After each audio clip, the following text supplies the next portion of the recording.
Welcome to Challenging Colonialism. We have a special episode for you. On November 9th, 2024, the American Indian Resource Center held an event titled We Will Protect Juristac on the UC Santa Cruz campus. Amah Mutsun Tribal Band Chairman Valentin Lopez opened and closed the event with talks by tribal members Alexii Sigona, Athena Hernandez Esquire, and Dr. Julisa Lopez. We'd like to share the audio from that event, which was part of the Amah Mutsun Speaker Series. Well, Nishmin Churhis, everyone. Kanraka Alexii. I'm a tribal member of the Amah Mutsun and a sixth-year PhD candidate at UC Berkeley, where I study indigenous environmental governance and co-management. I'm really excited to...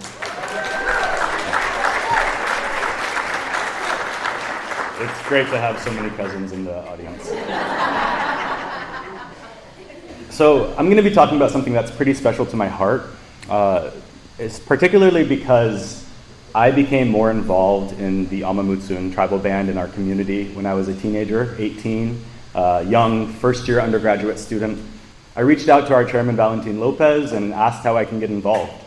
And the Protect Juristac campaign was sort of gaining traction at that time, and so I was able to, get involved. And about 2 months later, after that phone call, chairman calls me and asks me if I want to go to the UN in New York with him to talk about protecting Juristac. And so I was sort of thrown into the fire, but also it was a wonderful opportunity for someone like myself, a young tribal member interested in being involved, to learn advocacy, to learn about this sort of stuff.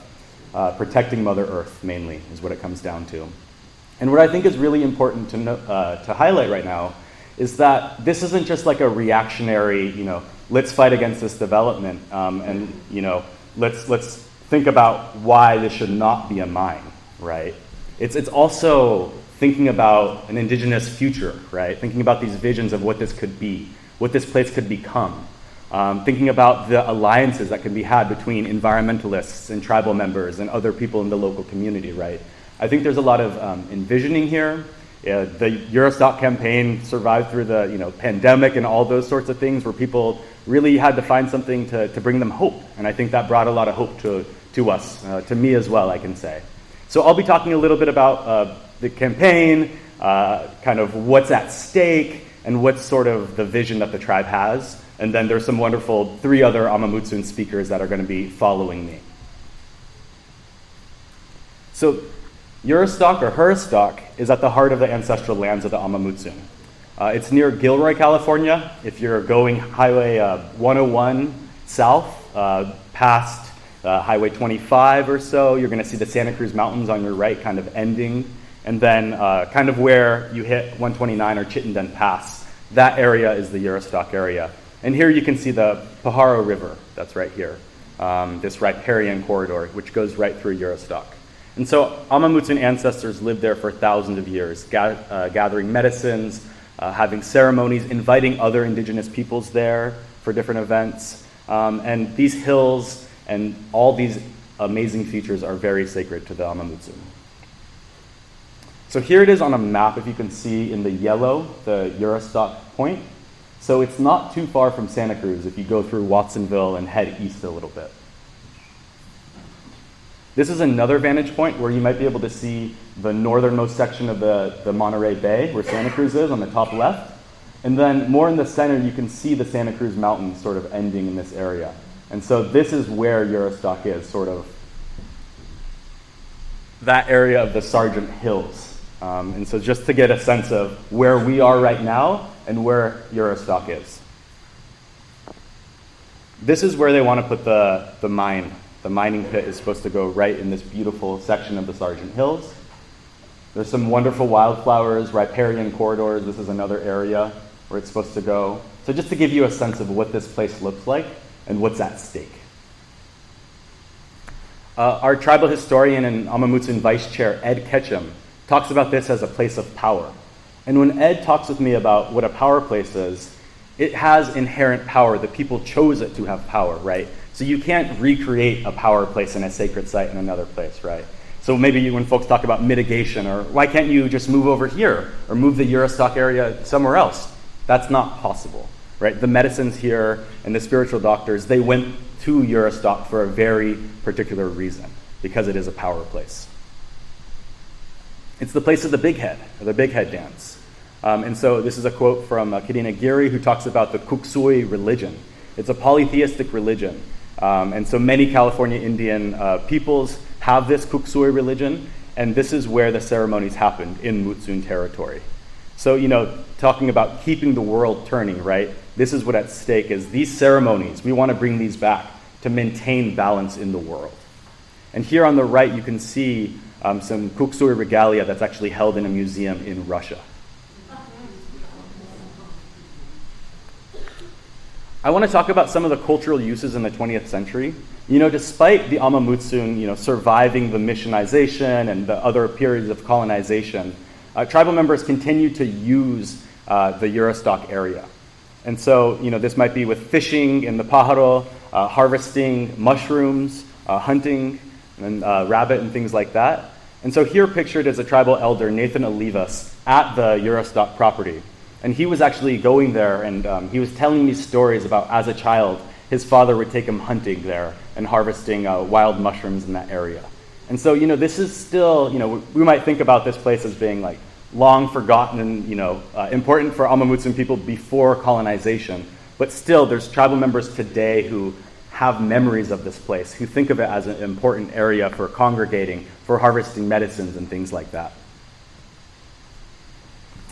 This is just a sort of colonial history, right? So what happened? How were Amah Mutsun people removed?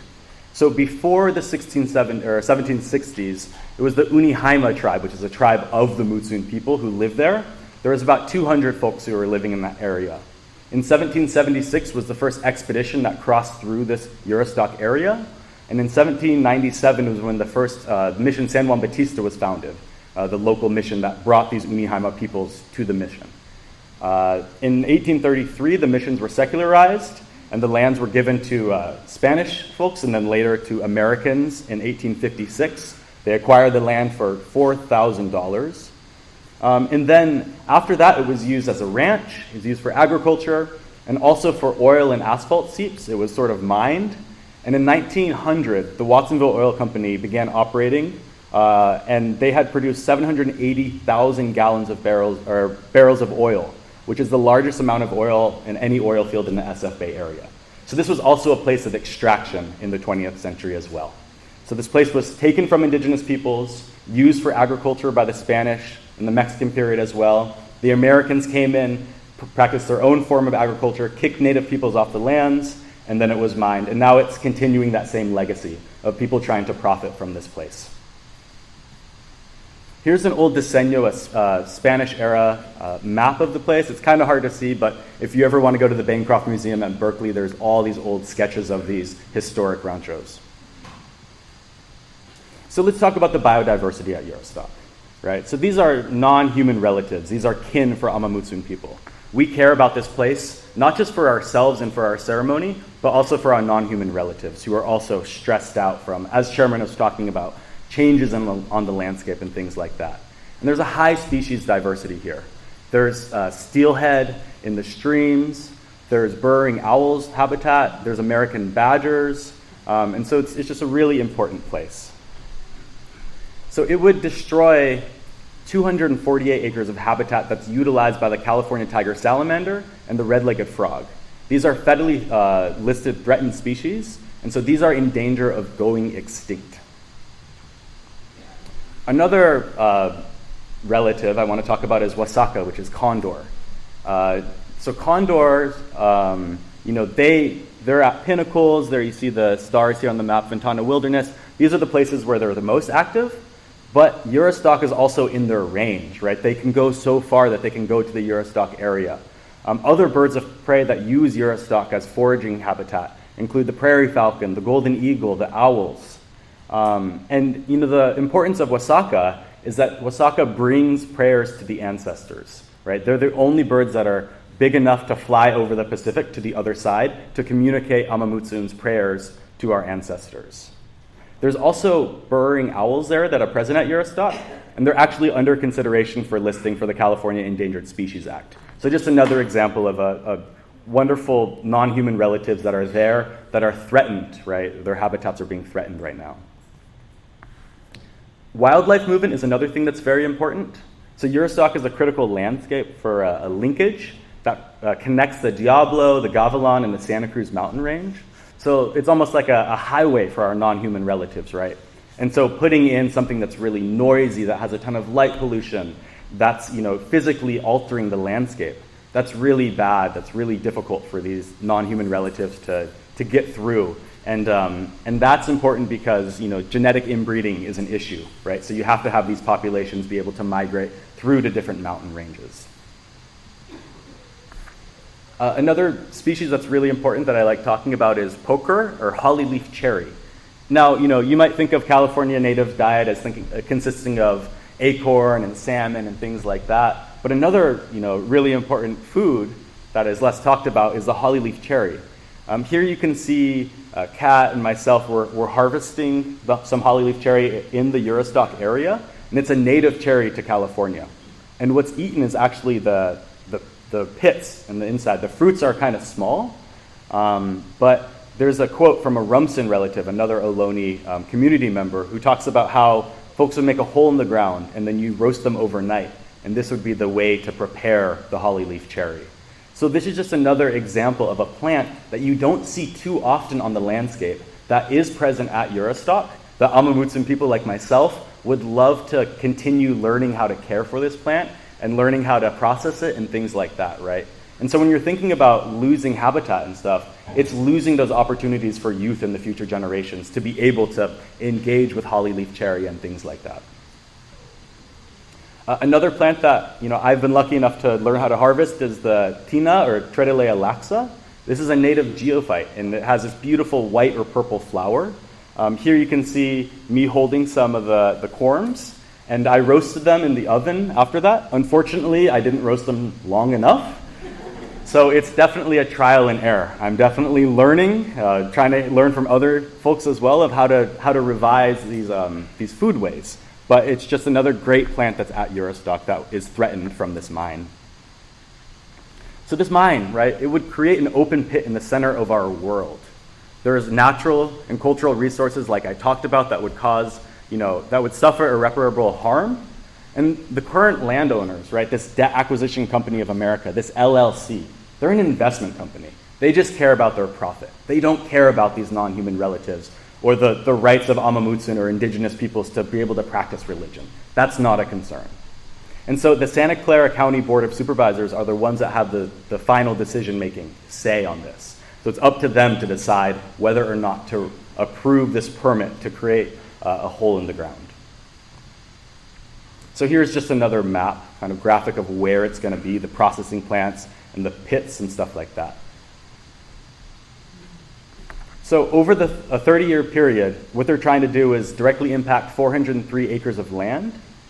They plan to have a 62-acre processing plant, and 40 million tons of sand and gravel would be scraped out of the earth with heavy machinery. This would be loud. This would be, a ton of light pollution. There'd be trucks all up and down the areas. There'd be more roadkill, other things like that. It would really disrupt this open landscape that's just so special right now. So in conclusion, what I want to say is that, our peoples, we hope to return to Juristac, this place that has this inherent power that not all places in Mutsun territory have. It's the center of our world.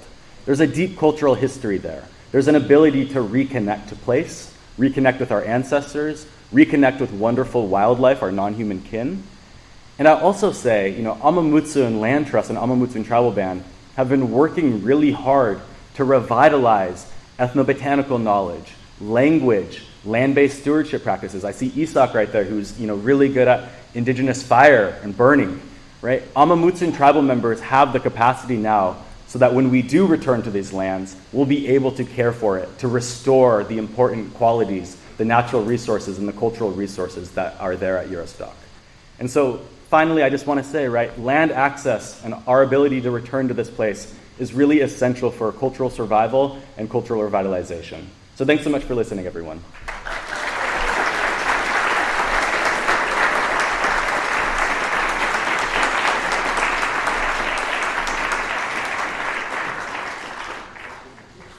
Hi everyone, thank you Alexii for that amazing talk. So now we're going to have our next speaker, Athena, come up and talk about some of the legal ramifications.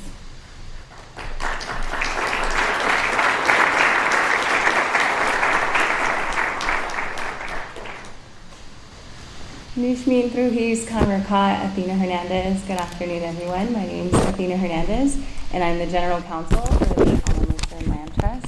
As many of you know, we're a 501c3 nonprofit, and our mission is dedicated to protecting the cultural resources of the Amah Mutsun tribal band, advocating for stewardship and indigenous stewardship, and promoting cultural resources and promoting the education about cultural resources. Like Julisa said, I want to go over some of the legal side of our defense against this proposed mine.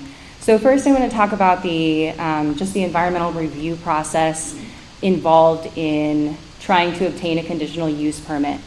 So first, and this happened years ago, the Sargent Ranch Mining Company, who is the applicant of this project, and I'll just refer to them as the applicant, first applied for the permit in 2015. So the process goes, an applicant submits an application for a permit. The project is deemed a project as defined by CEQA, and the agency does that. The agency here would be Santa Clara County.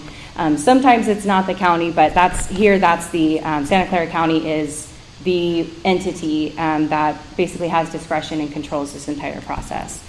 After the project is deemed a CEQA project, and just for those who aren't aware, CEQA is the shorthand for the California Environmental Quality Act.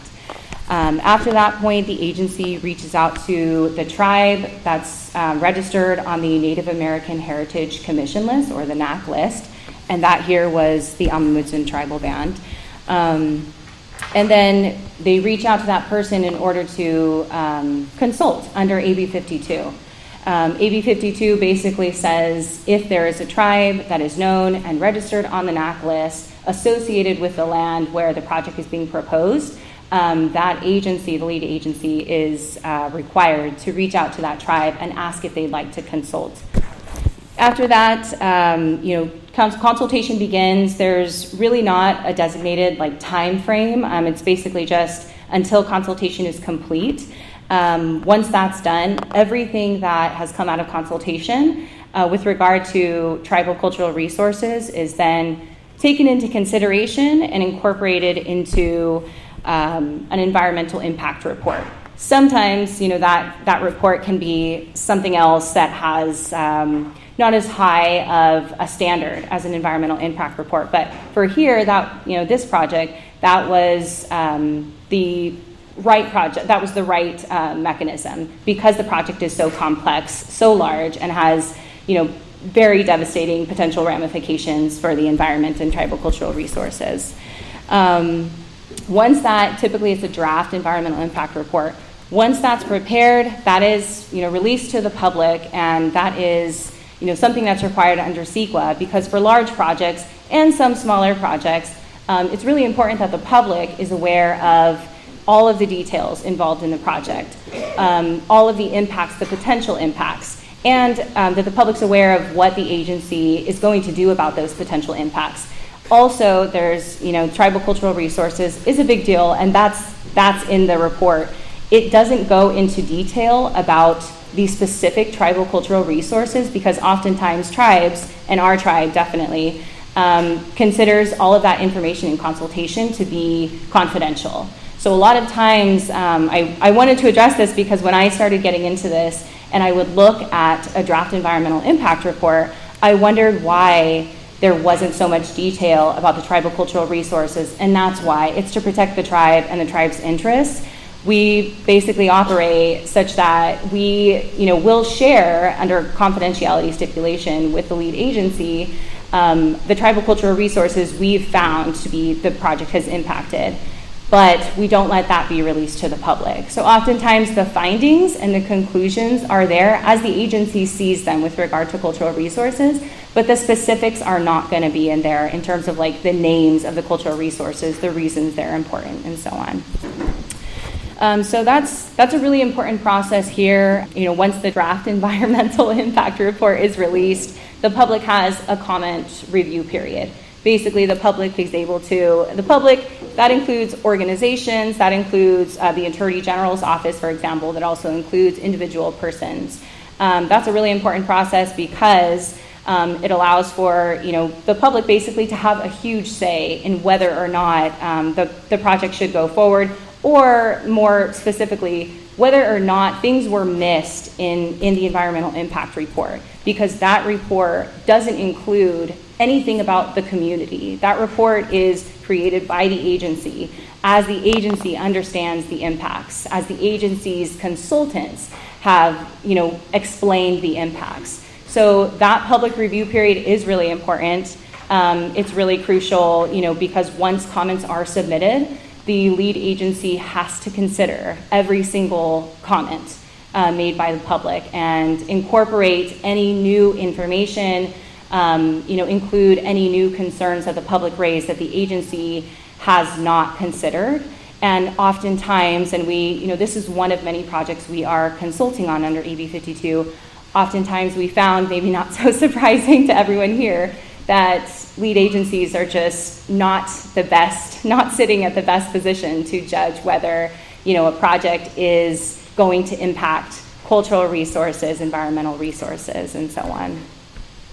Once the agency has included all the comments, read and considered all of them, they might recirculate a draft EIR, but oftentimes that's not the case. That's a little bit more rare. And basically they just go on. They decide whether to certify the EIR, and then that goes to the Planning Commission. The Planning Commission is the one that votes on whether to certify the EIR and whether to approve the project. And the last mechanism you have to challenge that is by appeal. You appeal the Planning Commission's decision to a board of supervisors, and they're the ones that make the final decision. After you've exhausted after you've exhausted all administrative remedies, you have appealed to the board of supervisors. They have chosen, say, to go forward with the project. That's at that point you can then bring a lawsuit for a host of claims under CEQA and or AB 52. So I want to explain a little bit about the AB 52 process. So AB 52 was enacted in 2015. This is a real important piece of legislation for the tribe. Prior to AB 52, the tribe really didn't have any agency or any right to consult. It was basically all in the discretion of the lead agency, whether or not they even wanted to meet with the tribe, whether they wanted to even consider anything, and they weren't required to under law. So our opposition to development projects looks a lot different post AB 52 than it did prior. And it's a good thing. It's a really good thing. It's not a perfect process, but basically what AB 52 requires is a little bit about what I was explaining, prior. It requires a lead agency to reach out to the tribe, to consult with the tribe if the tribe would like to do that. And after that, consultation ensues, and consultation, and this is a huge benefit to the tribe, has to be government to government. So the agency is the government. They cannot allow any other, outside organizations. They can't allow the project applicant, for example. They can't allow any of their consultants to sit in on those meetings with the tribe. So consultation is confidential, and it's government to government. And the other thing that's really great about AB 52 is that it allows tribes to be uniquely situated such that we are the experts on our cultural resources. So we don't actually have like an uphill battle in terms of, having to justify that something is a cultural resource, like a viewshed, for example. We just say, and we might explain, a little bit about the culture behind it or the reasons behind it, the history, but it does give us a really unique position of being the expert on that cultural resources, as we should be. But it is a huge benefit that the law now says that we are. Once that consultation process has concluded, it really does. There are, like I said, huge benefits to AB 52. But in the end, it really is in the discretion of the agency to, meaningfully take into consideration what the tribe has said and presented and incorporate it in the environmental impact report, in a way that truthfully represents the impacts to cultural resources so that the public can be, on notice. And I say the public meaning like, non-tribal, non-tribal folks who are not in that consultation process. AB 52, I think it's important to note too, while there are, many impacts to other environmental resources, wildlife corridors and such, AB 52 is really strictly about tribal cultural resources. Next, I'd like to talk a little bit about the comments received by the county here. It's actually really amazing. Over 10,000 comments were submitted. That's a historic number. Yeah, it's really great.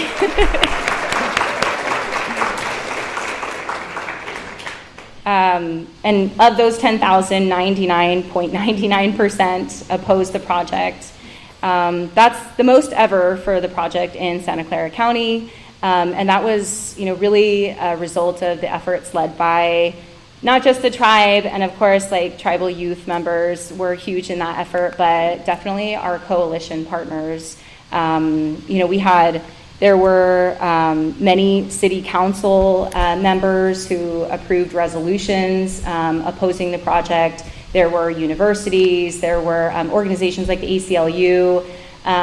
It was really a huge effort, and it really made a difference in terms of, the county is seeing that this is hugely unpopular and, has to go through every single comment before it can move forward in the process. So that was a real advantage for us, that we had the amazing support from the community, and that we weren't sort of alone in those efforts as we often are.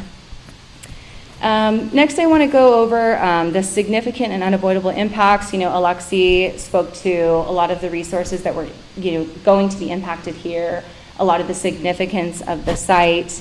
In the environmental impact report, again, you're not going to see very specific things on tribal cultural resources, but what you will see is that the adverse impacts are on known historical or archaeological resources. There are 2 known archaeological sites on the project site. There would be damage to subsurface prehistoric and historic archaeological resources, and disturbance of human remains, which is deeply disturbing anytime that happens.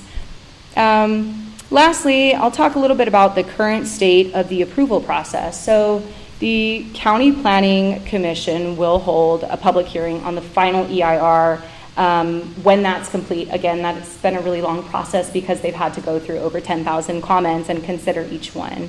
But we have heard from the county toward the end of 2025 or the beginning of 2026. That should be, the final EIR should be available unless, again, there's a recirculated EIR or something else happens in the process as a result of those comment letters. So the comment period has long closed. I think it closed in November of 2023. But for those of you, maybe there are some of you who are just learning about the project, did not get to write a comment letter. Everything helps. So if you do want to write a comment letter, I think we've got information on protectjuristac.org. There's also information on Santa Clara County's website. And even though they won't be able to legally consider that comment and incorporate it into the final EIR, whatever they propose next, it will still make a difference, and they will read it, and I do think they would consider it, although it won't be included in that. I think that's basically, the gist of the project and the legal side of things. I do want to say, the legal side of the project can be technical, and it can be, seem a little bit far removed from everything else going on in a project and community organizing and other types of advocacy, but it's really unique working on CEQA claims and opposition to development projects, because all of those are actually very much married and very, both of them impact the other. And so it's just been a huge benefit to see the support from the community, and it does impact eventually, maybe what we would incorporate into a legal argument if it did, get to that point. Not exactly there. We still have a lot to see, in terms of how it pans out and how Santa Clara County we'll address the comments, what next steps we'll take in terms of the final EIR. But it has been very impactful, and like I said, as a last resort, litigation that would, the fact that the community has shown up in a big way will, in one way or another, show up in a lawsuit if that is the mechanism the tribe and the land trust chooses to pursue. Thank you so much.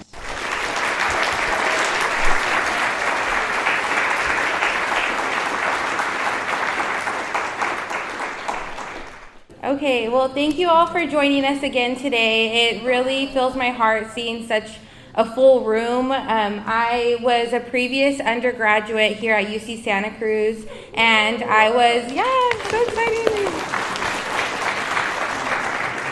And I was one of the lead interns for the Amah Mutsun speaker series when I was here. So I just really want to thank all of the interns and everybody at the AIRC that puts in a lot of work to do this.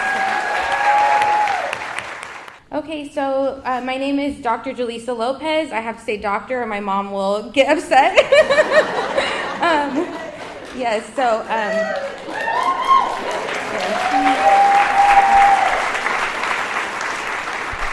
Okay, so today, and I'm also the UCSC Chancellor's Postdoctoral Fellow, so I'm here on campus in the psychology department, and my door's open for further conversations and to connect to any undergrads that just want to chat and hang out and be nerds together, because I love to talk about research and I love to try to support people on their path to academia.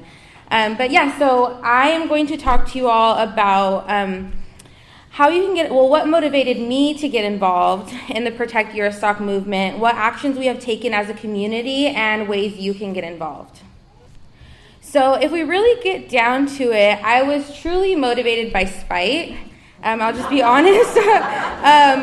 But really though, the reason is because since settlers stepped foot on this continent, they have made an asserted effort to eliminate Native peoples to get access to their lands and extract their natural resources. And our people were subjected to 3 waves of colonization, and that means that 3 separate entities saw our elimination because they wanted a piece of this pristine land and access to land that's so rich in natural resources. And for generations, our people have been displaced from our homelands and disconnected from our cultural lifeways. And what that meant is that for generations, the land went without protection.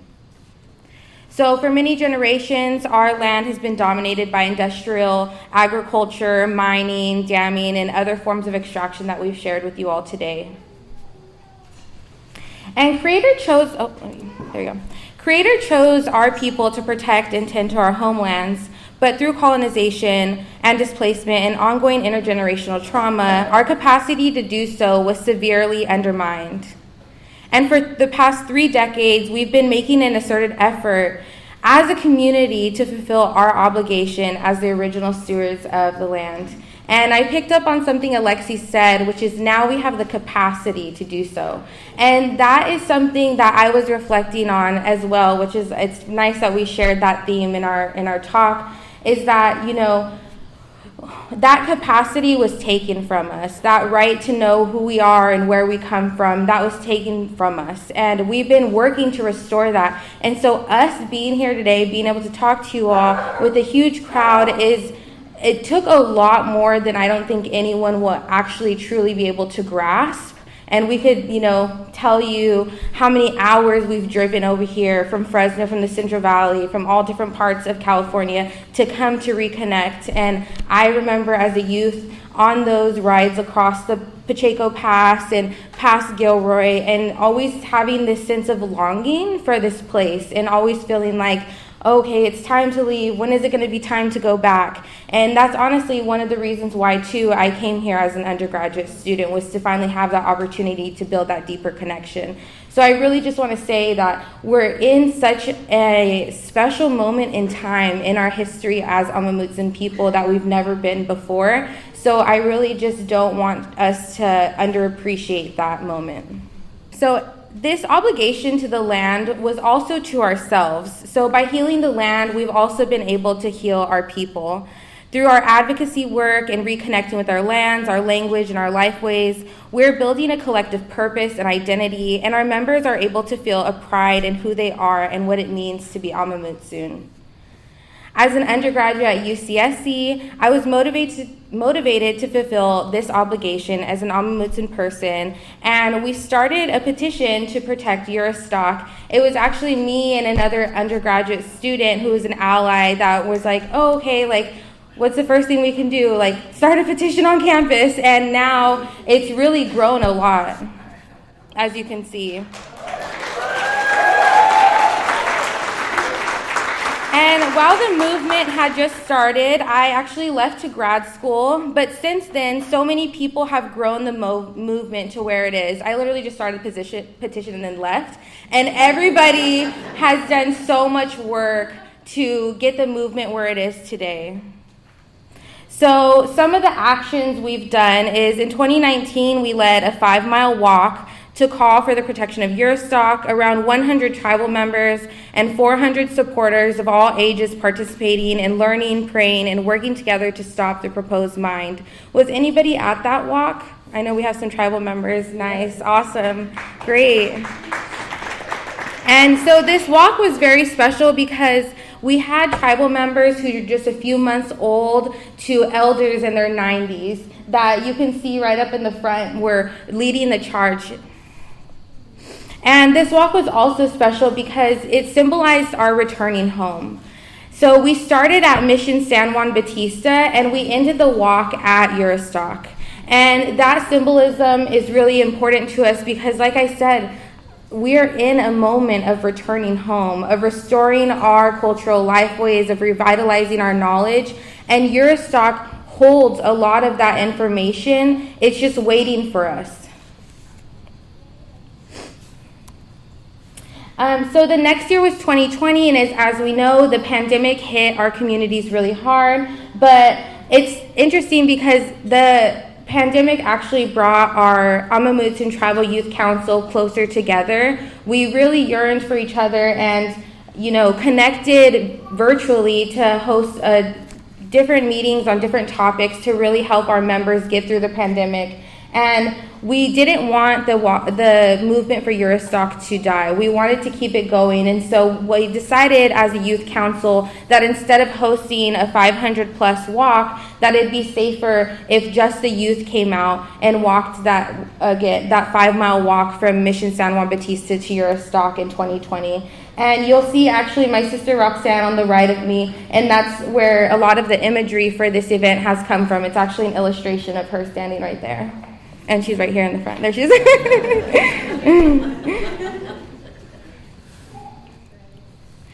I've also participated in art builds with my daughters who are up here, where community artists from Watsonville came to Fresno, and that's where many of our members live, so we were able to get a good amount of people out, as you can see, to create art for our rally in San Jose that you saw in that nice video. And the rally at San Jose was very special. I was not able to attend, but it meant a lot knowing that my niece was there. My sister Roxanne talked at the walk in Juristac in 2019. Over 400 attended the San Jose rally for Juristac in November 2022, marking the end of the DEIR comment period. And the rally was co-sponsored by over 70 local organizations, all of which had representatives in attendance. So these are just some of the efforts that we've taken to fulfill our obligation as the original protectors of the lands. However, we are no longer the only caretakers of this land. Although Creator did not handpick you all to be here like he picked us, you're here now, and so you also share that obligation to tend to the lands that we are on. Regardless of whether someone is indigenous, they also have a relationship to the lands they live on, and they are also responsible for protecting it. And there are so many ways that you can fulfill this obligation through the Protect Juristac movement. With support from allies, we've been able to collect now over 30,000 signatures in support of protecting Juristac, and you can also sign this petition online at protectjuristac.org. We've also received letters of support from diverse groups and organizations, and if you are a part of a group or organization, you can also provide a letter of support. And another way you can get involved is by supporting efforts or initiating efforts to pass a resolution. We've received resolutions from various counties and organizations. And another way you can express support is by organizing your own efforts. So local artists have supported us by donating their art to the Protect Juristac movement. You can also ask City on a Hill Press to run an article. And another simple thing you can do is to become more educated. We have so many resources on the Protect Juristac site. We have curriculum for classrooms, we have classroom assignments, we have PowerPoints, and you can use all of this information to spread awareness. You can also become more educated with the Indigenous issues that are home to your home community, wherever you're coming from. So look up the Indigenous group in your hometown and support their social movements. I've made a habit of mine whenever I travel somewhere new or visit a new place, the least I can do is to be aware and honor the history of what happened and what the contemporary issues are. And I will tell you, if there is a land issue anywhere, there's going to be an Indigenous group there trying to protect the land. So it's really as simple as Googling. And if you'd like to get involved in a more formal capacity or just to learn more, you can also attend the Friends of Juristac tabling workshop. The Friends of Juristac are a volunteer group of amazing allies that help us organize art builds and create public awareness. Now I'll have Chairman Valentin Lopez come up and close this up.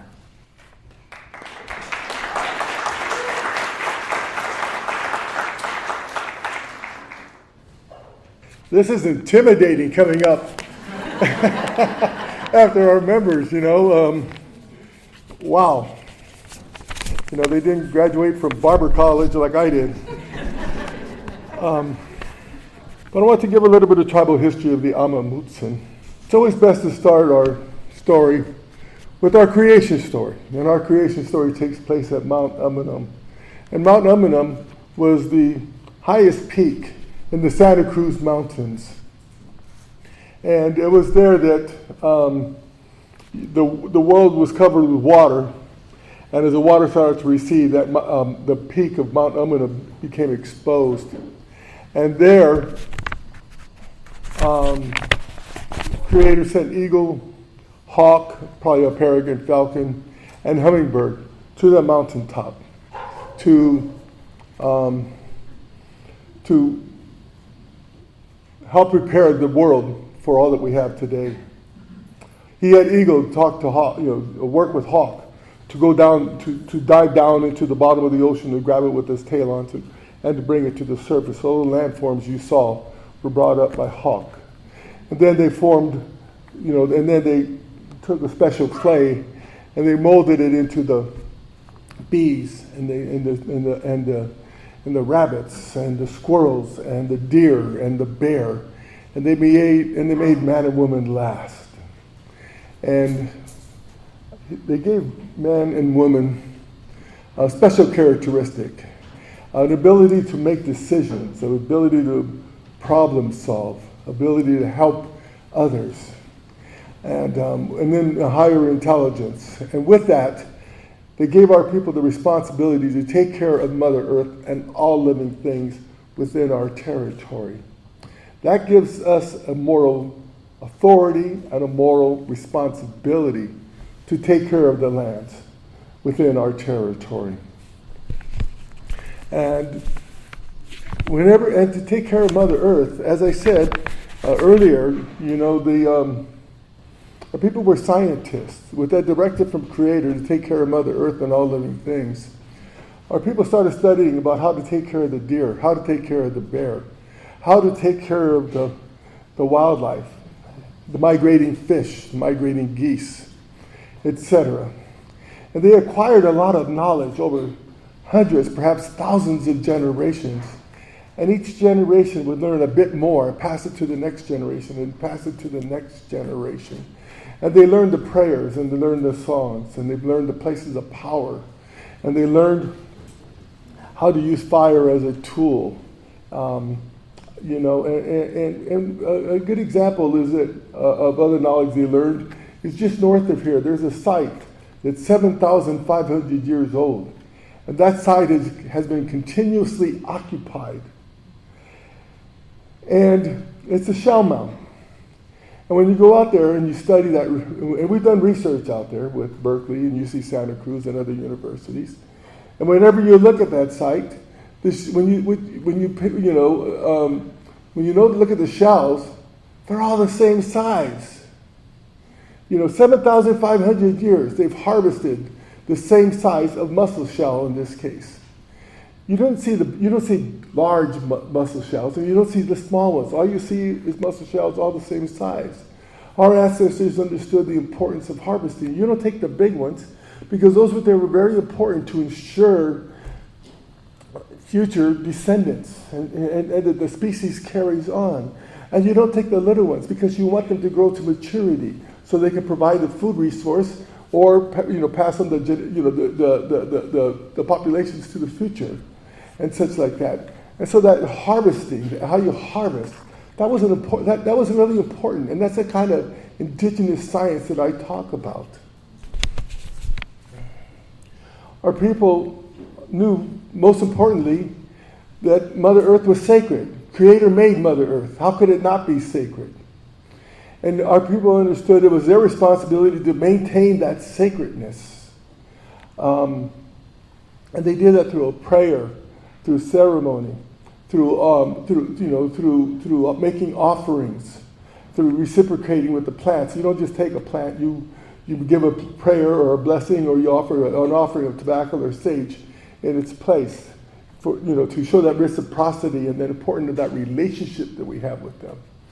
And talking about relationships that recognize the plants, the wildlife, the rivers, the mountains, the trees, etc. They recognize that as our relative. They have the same father that we did, Father Sky, Creator.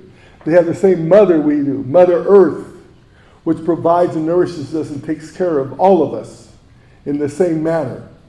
And so all these things are our relatives, and we have a responsibility to take care of them as a relative, with love, with patience, with caring, listening to them, singing to them, talking to them. That's the relationship we must have, and we must restore that. And not just the Mutsun people, but all people need to restore the love of those resources and recognize them as a relative.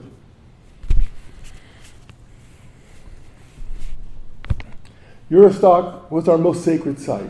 Juristac stands for the place of the big head. The big head ceremonies were our most important ceremonies. Juristac is also the place of our spiritual leader, Kuksui. And Kuksui also had territories with other tribes throughout California. So Kuksui wasn't Mutsun only, but when it was in our territory, Juristac was his home, and it was there that they led the ceremonies at Juristac. And we'd have prayers for the 4 directions. We'd have prayers that we could fulfill our obligation to take care of Mother Earth and all living things.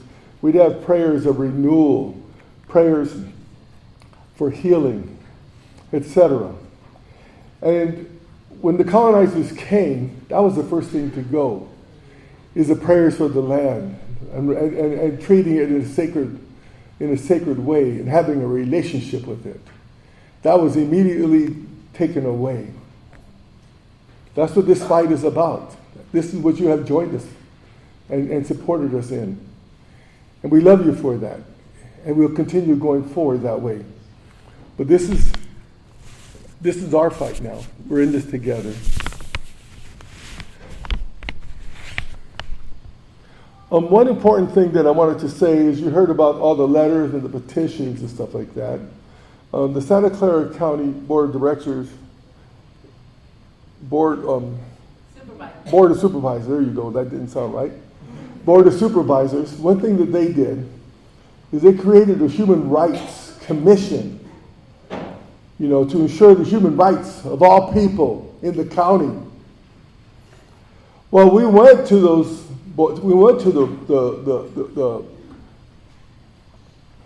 okay.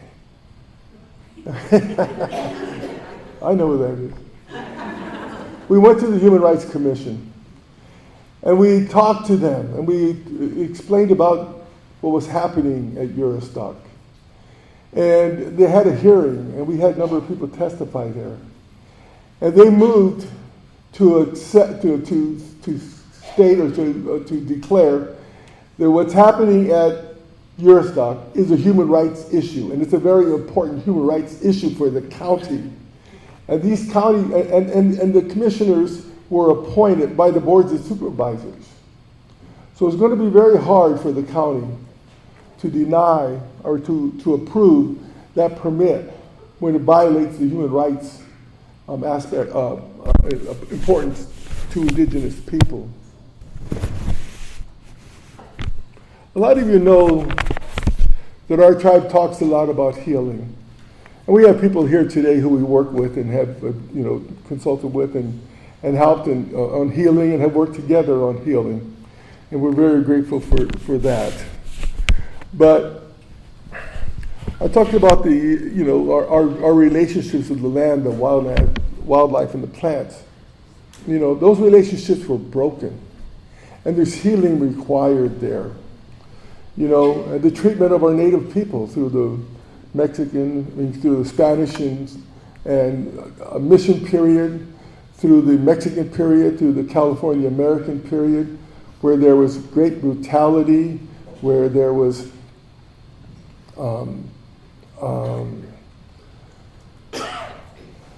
where there was efforts, there was intent and actions to destroy our culture, our spirituality, our indigenous knowledge, our humanity. They wanted to destroy that, and they darn near succeeded in that. After 100 years of not being able to fulfill our obligations and not passing on that knowledge and stuff like that, they nearly destroyed us. Our population decreased by 98% during that period of time. And it was very hard growing up. You knew you were indigenous, but you didn't know your prayers, you didn't know your songs, you didn't know your history. And it created a lot of confusion and a lot of difficulty. And you'd have angry outbursts, or you just be upset about things and not understanding it. And it was because of all that was taken from us, the loss of so much. As you heard whenever they talked about my background, I'm a Native American advisor to the National Alliance on Mental Illness. We deal a lot of that within my family and within our tribe, the issue of mental illness. And a lot of the illness is a result of historic trauma, what has happened to our people over time. How do parents, for that 100 years, how do parents teach their children how to love? How do parents teach their children about, how to look at the world and to recognize how they fit in? What is their part of this world? What is their responsibility to this world? How do they have that relationship with this world? That was not given to our people for over 100 years. And we were just left, every day is not about love, not about hope, not about optimism. Every day was just a struggle for survival.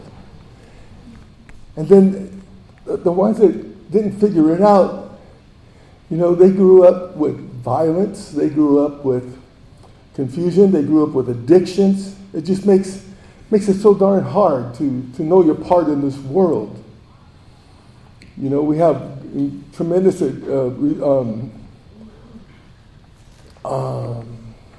difficulties. This is more in the past than the present day. I'm very happy to say this. But the past was not that long ago, but very high percentages of addiction, of violence, of incarceration, of just outright, just being violent within the family, outside the family. It was just horrible. 1 week I got 4 phone calls from tribal members. 2 of them, they're about to lose their children to adoption, and because of drug addiction. Another person was being sent to a very long prison term for violence, gang activity, and drugs. Another one that was 67 years old. We had a 67-year-old member addicted to meth. And after being married for nearly 50 years, the wife said she had enough and she's leaving. And he called me. Well, she called me and says, Val, can you talk to him? I'm going to leave him. And before I leave, he wants to talk to a spiritual leader. Can you help him? And so I talked to him, and we arranged to have a spiritual leader talk to him. They're still married today, and he's clean. And that's been a number of years. But following that, 4 calls that week, I just said, how can we be a successful tribe? How can we develop a path forward? If these are the only issues we're going to deal with, we need to deal with, we need to find a way so that we can go forward in a good, positive, a really good and positive way. And so I got a grant application in the mail for a wellness meeting. I had never even heard of a wellness meeting, but I knew for sure that we needed it. And so I filled out that application. And that's what, and from that point forward, we started having bi-monthly wellness meetings. And we deal with hard issues. We dealt with rape. We dealt with child molestation. We dealt with suicide. We dealt with the adoption and the foster care systems. We dealt with grieving. Our people had a very difficult time in grieving. It really had huge impact on grieving. I lost a brother in Vietnam, 1968. From that time forward, my parents stopped parenting. They were in grieving until the time they passed. That was a very difficult time. Those are the things that we talked about at our wellness meetings. And at times we'd have 120 members at our wellness meetings. But there was a lot of problem solving, a lot of storytelling. We have a psychiatrist work with us, Dr. Donna Schindler. She volunteered her time to work with us. And we have 2 tribal psychologists to work with us. One's a tribal member, the other one is the spouse. And they work with us as well. And what we learned is that the first path to healing is telling the truth. And the second path is telling your story. We need to tell our stories. And we're telling our stories. That's what I'm doing right now. And that's what the healing process is. At one of our wellness meetings, I like to tell the story because it was really important for us. We had a wellness meeting on how to find a mate. How do you like that? How to find a mate. We all needed that, man. Or was it when I needed it, But how to find a mate. And we asked the elders to be there, and then the adults, and then we asked the young ones to come.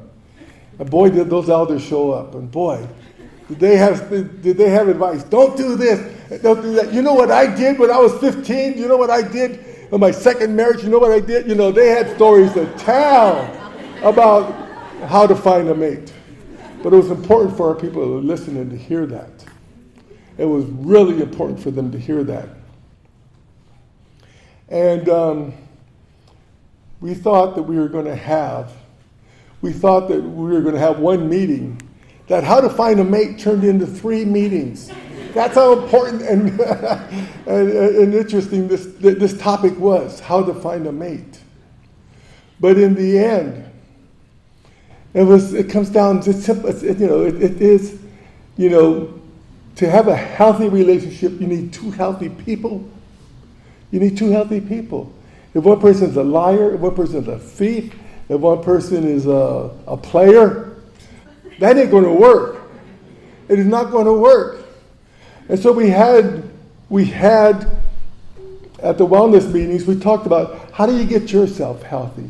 And how do you recognize healthy qualities in others? And then talking about making a list of what you want in your life and not settling for anything anything less.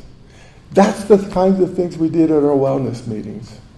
And it's made a tremendous impact on in our tribe.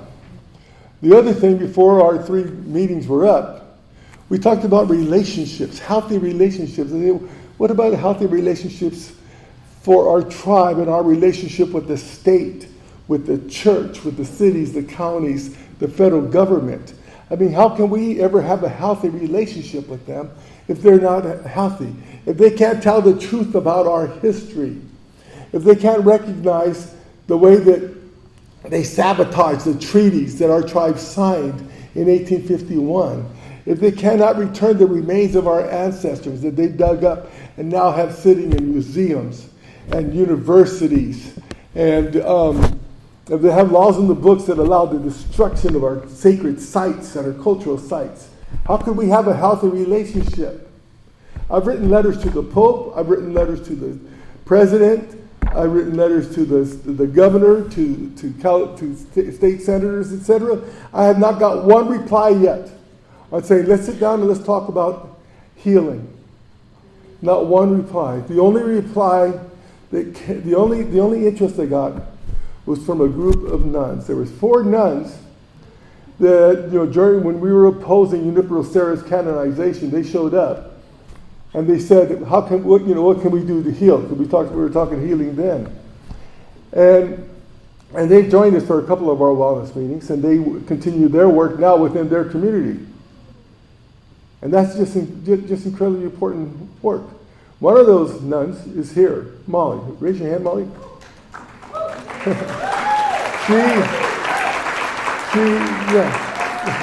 She works with us. And she's working with the communities in Santa Cruz now as well on healing. But we need to find a way forward.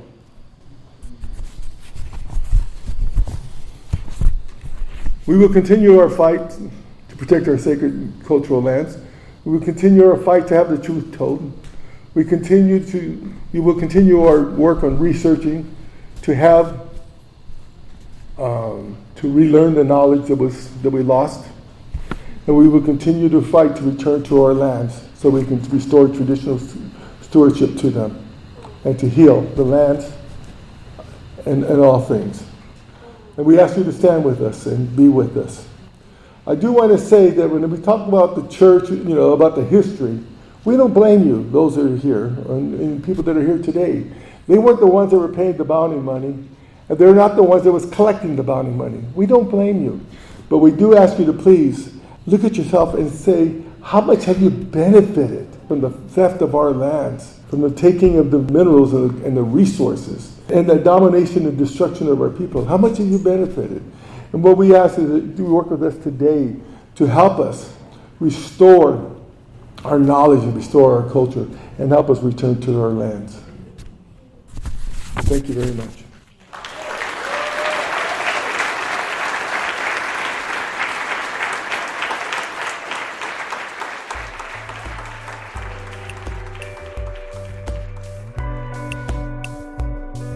We urge you to visit the protectjuristac.org website, sign the petition, and support the movement by the Amah Mutsun tribal band to protect their sacred site of Juristac. Stay tuned for more content coming soon from Challenging Colonialism. Thank you for listening.